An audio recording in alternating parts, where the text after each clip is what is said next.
నమస్కారం దూరదర్శన్ వార్తలకు స్వాగతం నేను వినతి ముందుగా ముఖ్యాంశాలు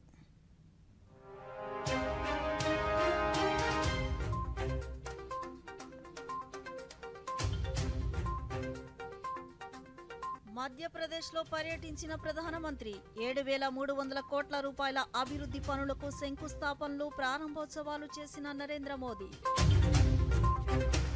గిరిజన సమాజం ఓటు బ్యాంకు కాదని దేశ ఉజ్వల భవిష్యత్తులో ఈ సమాజం కీలక పాత్ర పోషిస్తుందన్న ప్రధాని జబువాలో బహిరంగ సభలో వెల్లడించిన నరేంద్ర మోదీ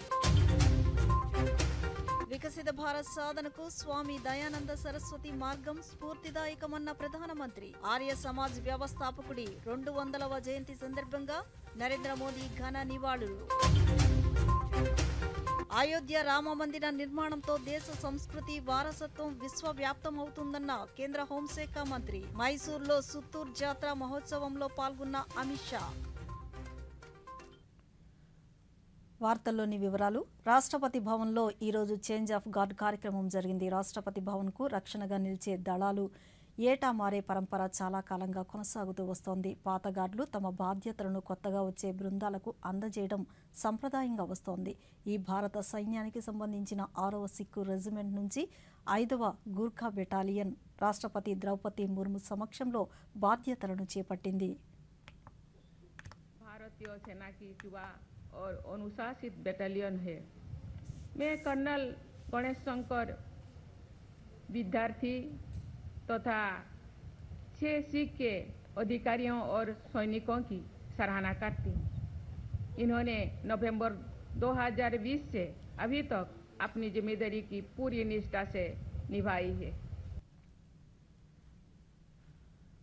అంతకుముందు ప్రధాని జబువాలో సీఎం రైస్ స్కూల్ నిర్మాణానికి శంకుస్థాపన చేశారు. దార్ రత్లాం జిల్లాలోని 1000కి పైగా గ్రామాలకు తాగునీటి సరఫరా పథకానికి శంకుస్థాపన చేశారు. 50 గ్రామ పంచాయతీలకు అమృత్ 2.0 నల్ జల్ యోజన కింద 14 పట్టణ నీటి సరఫరా పథకాలకు శంకుస్థాపన చేశారు. వీటితో పాటు రత్లం మేఘ్నగర్ రైల్వే స్టేషన్ల పునరాభివృద్ధి పనులను ప్రధాని ప్రారంభించారు. ఇండోర్ దేవాజ్ ఉజ్జాయిని క్యాబిన్ రైలు మార్గాన్ని అభివృద్ధితో పాటు బర్ఖేరా బుద్ని ఇటార్సీని కలుపుతూ 3 మార్గాల నిర్మాణ పనులను ప్రారంభించడంతో పాటు 3,275 కోట్ల విలువైన బహుళ రహదారుల అభివృద్ధి ప్రాజెక్టులను ప్రధాని జాతికి అంకితం చేశారు.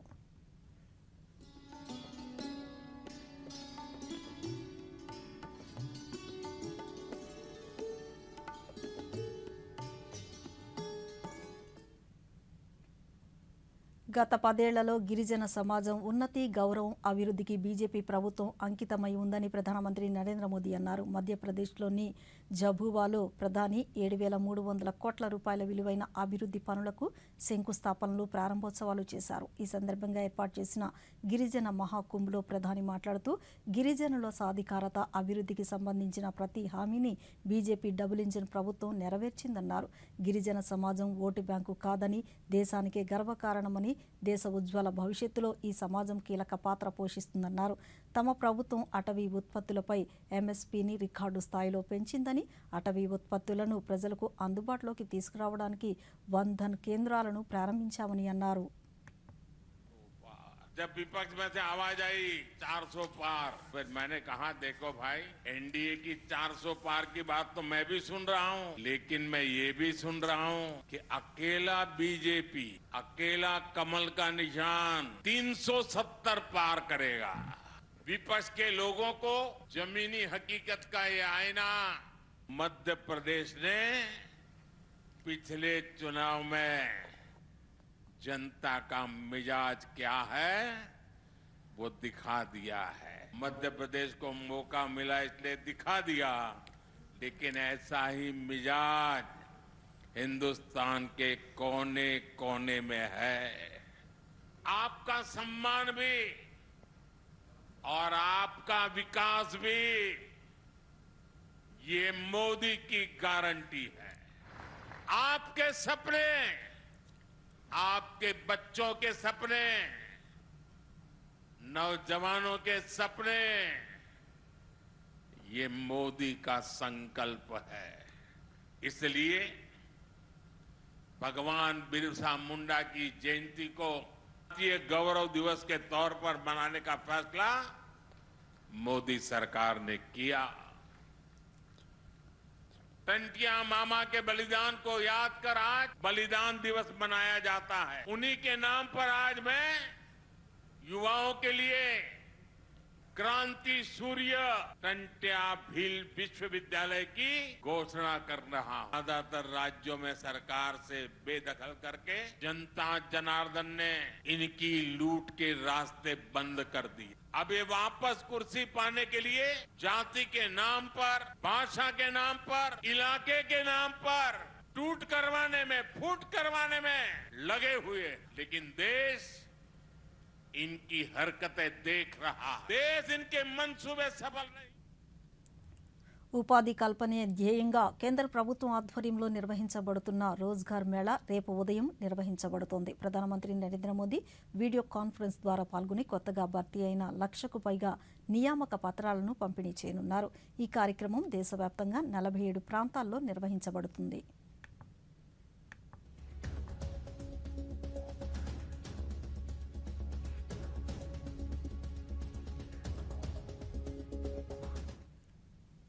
భారతదేశ సంస్కృతి వారసత్వాన్ని ప్రధానమంత్రి నరేంద్ర మోదీ విశ్వవ్యాప్తం చేస్తున్నారని కేంద్ర హోంశాఖ మంత్రి అమిత్ షా అన్నారు. అయోధ్యలో రామమందిర నిర్మాణం, వారణాసిలో కాశీ విశ్వేశ్వరుని క్యారిడర్లు దేశ సాంస్కృతిక వైభవానికి నిదర్శనమన్నారు. కర్ణాటక మైసూరులో నిర్వహించిన సుత్తూరు జాతర మహోత్సవంలో మంత్రి పాల్గొన్నారు. ఈ సందర్భంగా అయోధ్య రామ మందిరంలో బాలరాముని విగ్రహ రూపకర్త అరుణ్ యోగిరాజును సన్మానించారు. అనంతరం మంత్రి మాట్లాడుతూ 10 ఏళ్లలో దేశంలో గణనీయమైన అభివృద్ధితో పాటు సనాతన ఆచారాలను, వారసత్వాలను ప్రధాని ముందుకు తీసుకువెళ్తున్నారని తెలిపారు.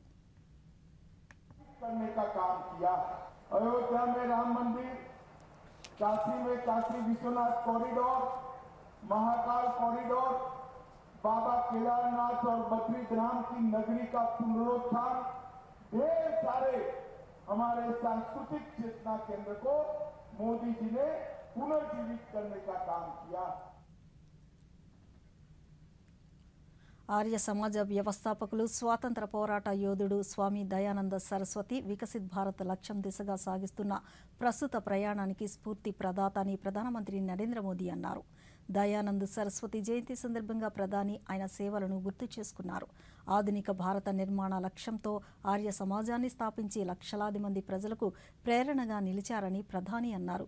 దయానంద్ సరస్వతి కేవలం ఆధ్యాత్మిక ఋషి మాత్రమే కాదు, దేశ చైతన్యమూర్తి అని ప్రధాని తెలిపారు. తమ ప్రభుత్వం ఆచరించే అనేక విధానాలు ఇటువంటి గొప్ప వ్యక్తుల మార్గదర్శనాన్ని ఆదర్శంగా తీసుకుని రూపొందించడమేనని ఆయన తెలిపారు. हमारी नई पीढ़ी को महर्षि दयानंद के जीवन से परिचित करवाने का प्रभावी माध्यम बनेगा।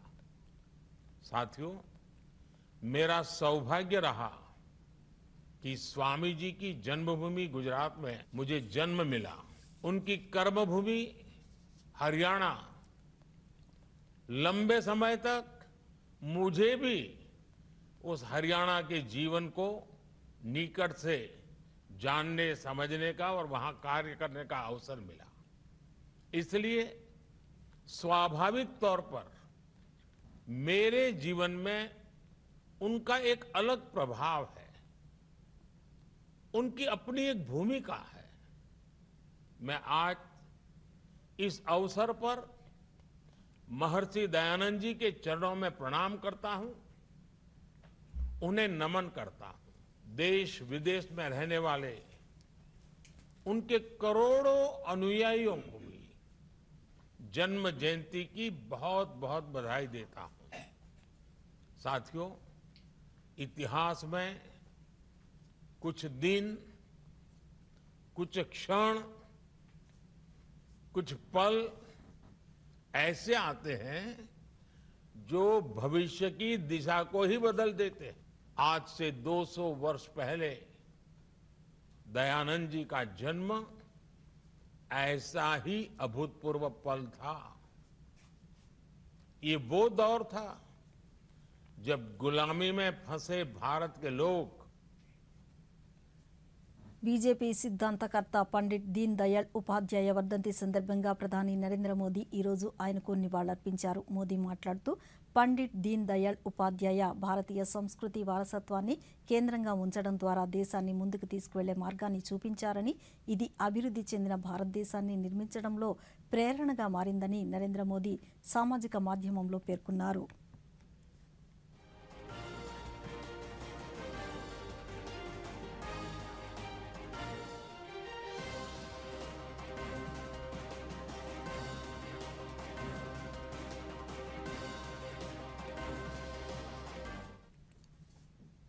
అంత్యోదయ సిద్ధాంతాన్ని ప్రతిపాదించిన దీన్ దయాళ్ ఉపాధ్యాయ ఆశయాలకు దేశంలో కోట్లాది మంది బీజేపీ వారసులున్నారని ఆ పార్టీ రాష్ట్ర అధ్యక్షురాలు దగ్గుపాటి పురంధేశ్వరి అన్నారు.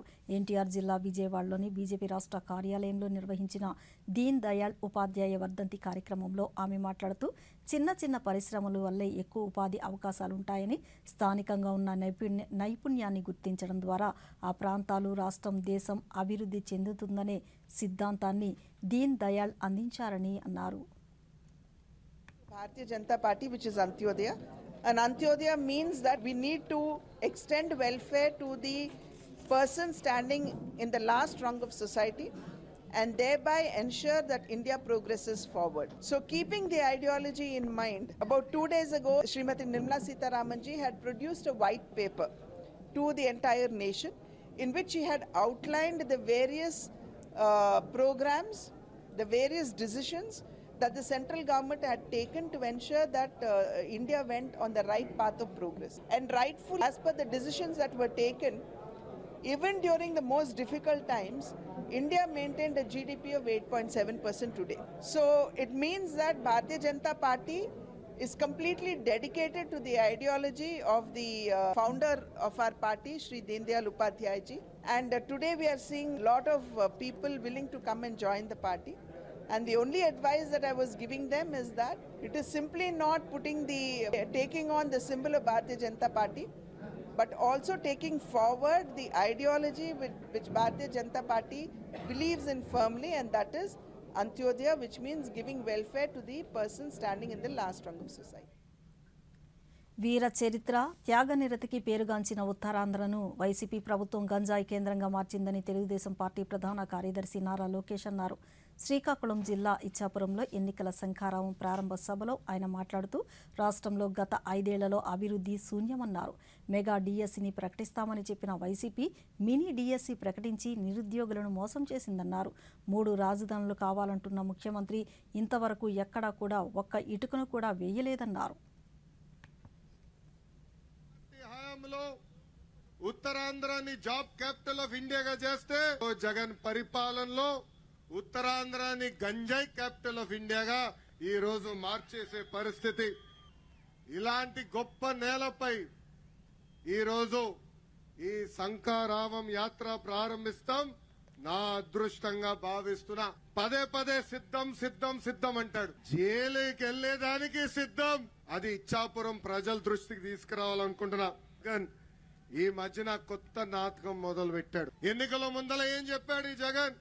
23,000 డిఎస్సి పోస్టులు ఇస్తామని ఆనాడు హామీ ఇచ్చాడు.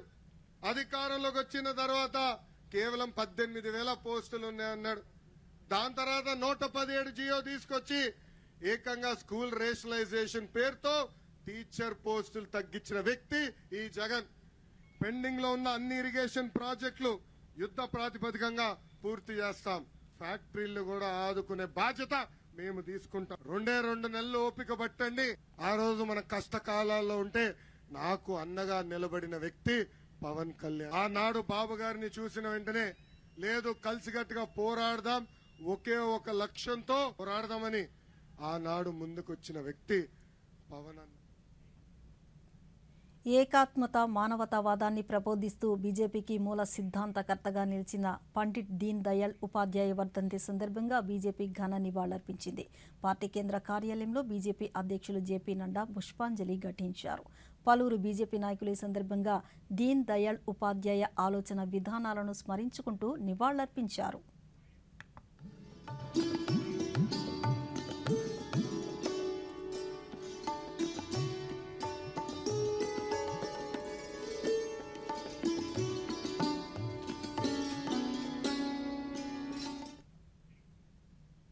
ఇప్పుడు చిన్న విరామం తీసుకుందాం. చెక్. వెళ్ళి తీరాలి. అరే గేమ్ వదిలేసా. నెలైంది కంప్లైంట్ చేసి, బ్యాంక్ రిఫండ్ చేయడమే లేదు. కంప్లైంట్ చేయాలి. అరే కూర్చోండి, ఇక్కడి నుంచి చేసేయండి ఆర్బీఐ ఒంబడ్స్మన్ కి. ఎలా? ఆర్బీఐ అధికృత బ్యాంకులు, ఎన్బిఎఫ్సిలు లేదా డిజిటల్ లావాదేవీల ప్లాట్ఫామ్స్ అన్నిటి గురించి మీరు ఫిర్యాదు చేయొచ్చు ఇంట్లోంచే. ఆర్బీఐ సిఎంఎస్ పోర్టల్ పై. ఇదిగో చెక్ మేట్. కంప్లైంట్ చేయాలా? ఆర్బీఐ అంటుంది, విషయాలు తెలుసుకోండి, జాగరూకంగా ఉండండి. రాష్ట్రంలో అమలు చేస్తున్న సంక్షేమ పథకాల లబ్ధిదారుల ఎంపికలో పారదర్శకంగా వ్యవహరిస్తున్నామని, పార్టీలకు అతీతంగా సంక్షేమ ఫలాలు అందాయని రాష్ట్ర రెవెన్యూ శాఖ మంత్రి ధర్మాన ప్రసాదరావు తెలిపారు. శ్రీకాకుళం జిల్లా రూరల్ మండలంలో శ్రీపురం పంచాయతీలో 80 లక్షల వ్యయంతో నిర్మించిన గ్రామ సచివాలయం, రైతు భరోసా కేంద్రం, విలేజ్ క్లినిక్ను మంత్రి ప్రారంభించారు. ఈ సందర్భంగా ఆయన మాట్లాడుతూ, తెలంగాణలో వ్యాపారాలు చేసుకుంటూ ప్రతిపక్ష నేత నారా చంద్రబాబు నాయుడు ఇక్కడ అభివృద్ధి జరగడం లేదని మాట్లాడడం సరికాదని అన్నారు. మతం చూడొద్దని చెప్పాం. ప్రభుత్వం అందించే పథకానికి అతను అర్హుడా కాదా చూసుకుని అతని కన్నీరుని తుడవండి, ఆకలి తీర్చండి అని మాత్రమే చెప్పాం. ప్రజాస్వామ్యం అది కాదు. ప్రజలందరూ ప్రభుత్వానికి సంబంధించినటువంటి పౌరులే. వారి అవసరాలు నిష్పక్షపాతంగా చెయ్యాలి. అది మనం చేస్తున్నాం. ఇవి ప్రపంచంలో ఉండేటువంటి అత్యుత్తమమైనటువంటి సిలబస్ని, యూకేలో ఉండే అత్యుత్తమైన సిలబస్ అది ప్రపంచంలో.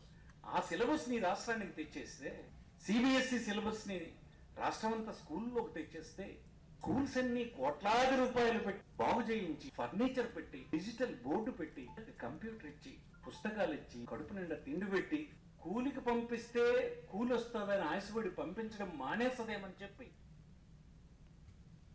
గుణదల మేరీమాత 100 ఏళ్ల ఉత్సవాలు ఈ రోజుతో ముగిశాయి. ఈ నెల 9న ఘనంగా ప్రారంభమైన ఈ ఉత్సవాల్లో ఉదయకాల ప్రార్థనలు, సమిష్టి దివ్య బలి పూజలు, గుణదల మాత తేరు ఊరేగింపు వంటి కార్యక్రమాలు నిర్వహించారు. దేశం నలుమూల నుంచి లక్షలాదిగా భక్తులు విచ్చేసి మేరీమాతను దర్శించుకున్నారు. 3వ రోజైన ఈరోజు వేడుకల్లో ఇండియా నేపాల్ అపోస్తులిక రాయబారి లియోపాల్డో జిరెల్లి ముఖ్య అతిథిగా పాల్గొన్నారు. ఈ సందర్భంగా విజయవాడ పీఠాధిపతులు మహాగణ తెలగతోటి జోసఫ్ రాజారావు పాల్గొని, ఈ 100 ఏళ్లలో 100 మందికి పైగా ప్రచారకర్తలు దేవుని సందేశాన్ని మానవాళికి అందించారని తెలిపారు.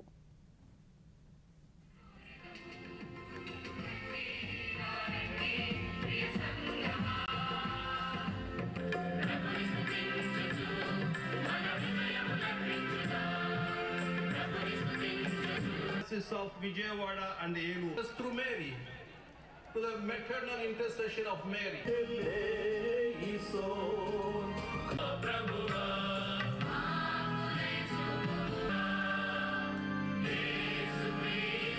Let us pray. Grant us, O merciful God, protection in our weakness, that we who keep the memorial of the Immaculate Mother of God may, with the help of her intercession,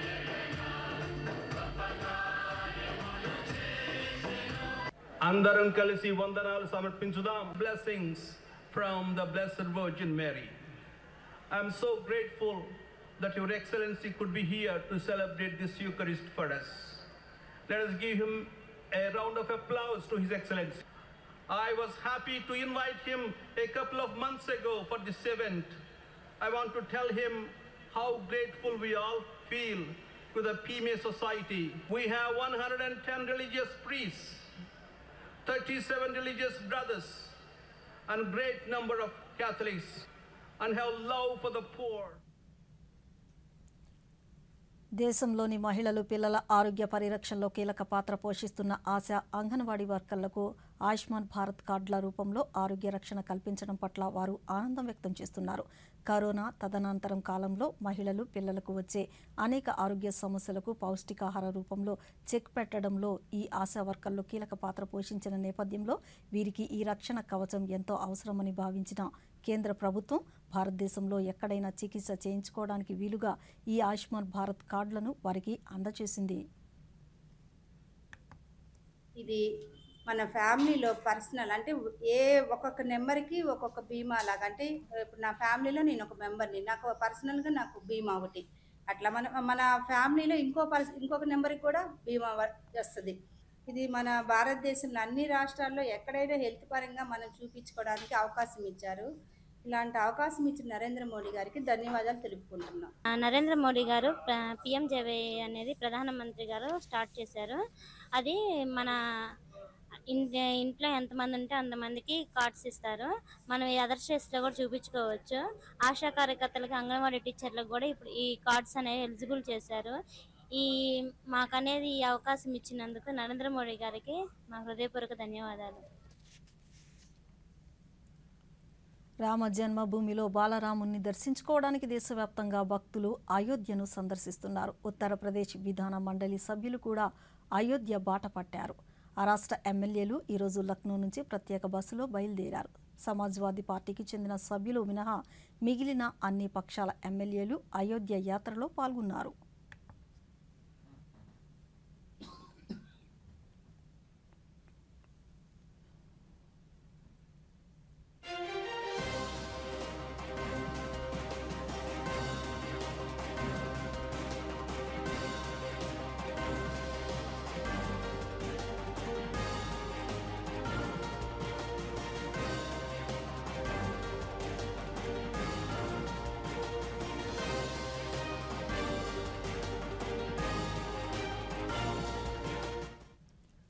లోకేష్ను ఒక నాయకుడిగా భావించడం లేదని MLA Duddukunta Sridhar Reddy తెలిపారు. శ్రీ సత్యసాయి జిల్లా పుట్టపర్తిలో YCP కార్యాలయంలో ఆయన విలేకరులతో మాట్లాడుతూ తాను లోకేష్ను కలిసినట్లు కొన్ని న్యూస్ ఛానల్లో వచ్చిన వార్తలు పూర్తిగా అవాస్తవాలని ఖండించారు. పుట్టపర్తిలోని కొందరు గిట్టని వ్యక్తులు తన పరువుకు నష్టం కలిగించడానికి ఇలాంటి పన్నాగాలు పన్నుతున్నట్లు స్పష్టం చేశారు.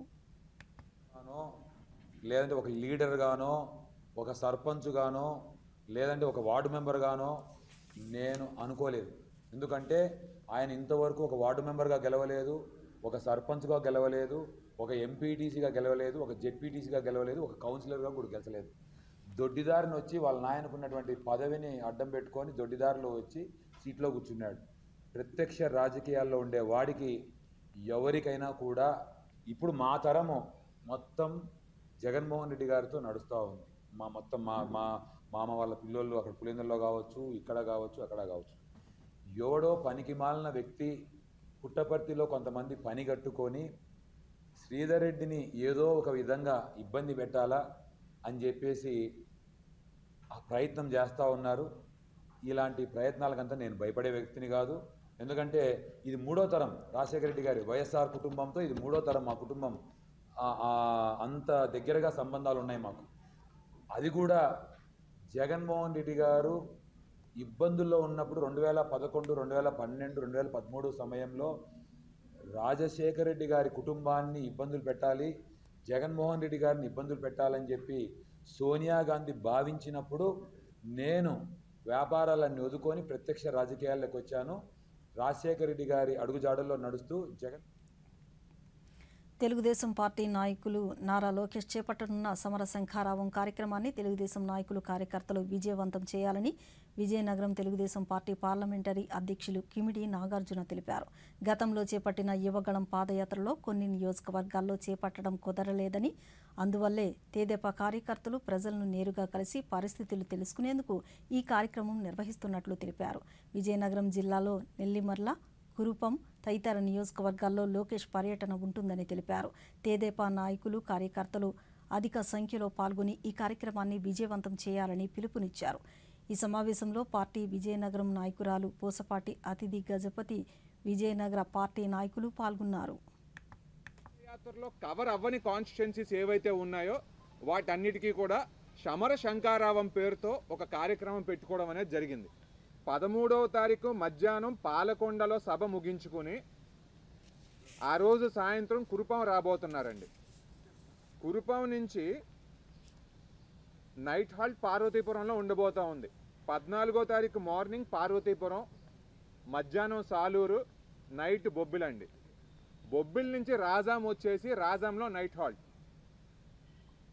15వ తారీఖు తెల్లవారి రాజాంలో మొదటి మీటింగ్ జరుగుద్ది, చీపురుపల్లిలో ఆఫ్టర్నూన్ సెషన్ మీటింగ్ జరుగుద్ది, ఎచ్చెర్లలో సాయంత్రం మీటింగ్ జరుగుద్ది.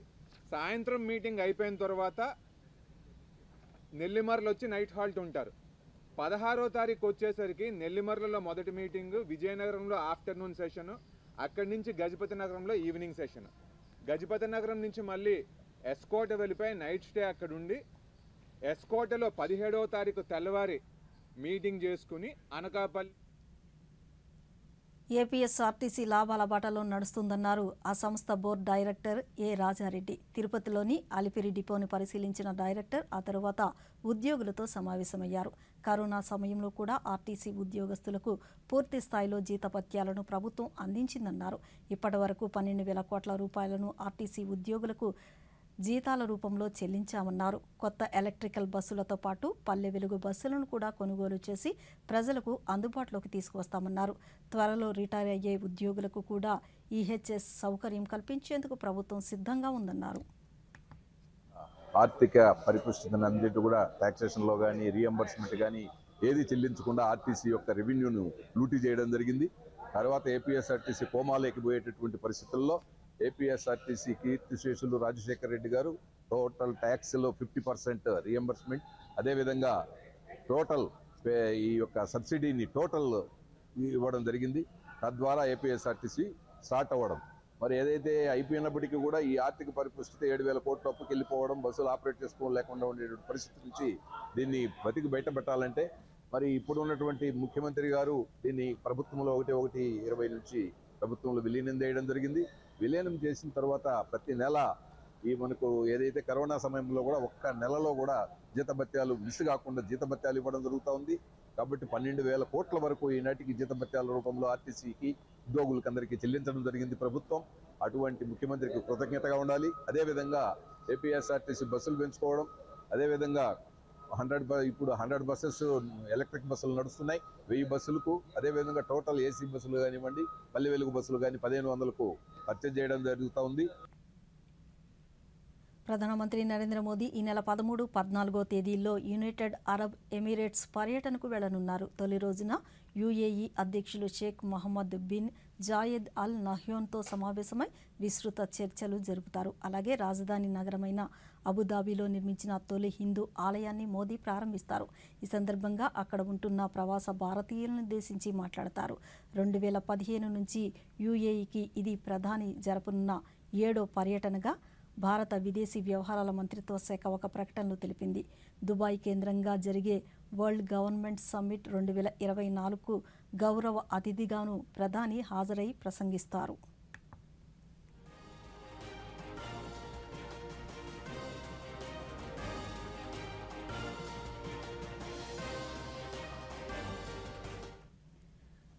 జాతీయ సంస్కృత విశ్వవిద్యాలయం తిరుపతిలో ఎడ్యుకేషన్ విభాగం ద్వారా విద్యార్థులకు నిర్వహిస్తున్న సంస్కృత సంభాషణ శిబిరం సమాపన కార్యక్రమం నిన్న విశ్వవిద్యాలయంలో చెలికాని అన్నారావు సభాభవనంలో జరిగింది. సంస్కృత శిబిర ప్రశిక్షణ వర్గ ద్వారా విద్యార్థులకు సంస్కృతంలో ఏ విధంగా మాట్లాడాలి అనే అంశంపైన శిక్షణ ఇచ్చారు. ఈ కార్యక్రమంలో ముఖ్య అతిథిగా సంస్కృత భారతీ ప్రచార వశిష్టాచార్యులు మరుదూరు నరసింహాచార్యులు పాల్గొని సంస్కృత భాష యొక్క ప్రచార ప్రసారం గురించి వివరించారు. కార్యక్రమంలో సంస్కృత పండితులు సింగరాజు దక్షిణామూర్తి పాల్గొని విద్యార్థులందరూ సంస్కృత భాషను చక్కగా మాట్లాడడం కోసం శిబిరం నిర్వహించడం జరిగిందని, తద్వారా భవిష్యత్తులో అందరూ సంస్కృతంలోనే మాట్లాడాలని సూచించారు.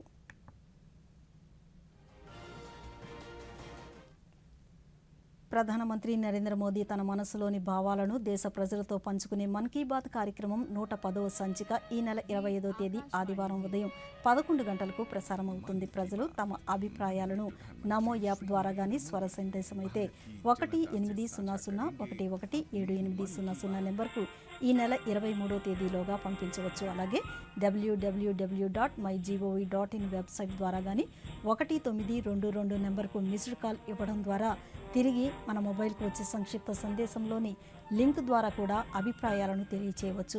ఆకాశవాణి సమన్వయంతో దూరదర్శన్ ఛానల్ మన్ కీ బాత్ కార్యక్రమాన్ని ప్రసారం చేస్తాయి. ఈ కార్యక్రమం తెలుగు అనువాదం వెనువెంటనే దూరదర్శన్ సప్తగిరిలో ప్రసారమవుతుంది.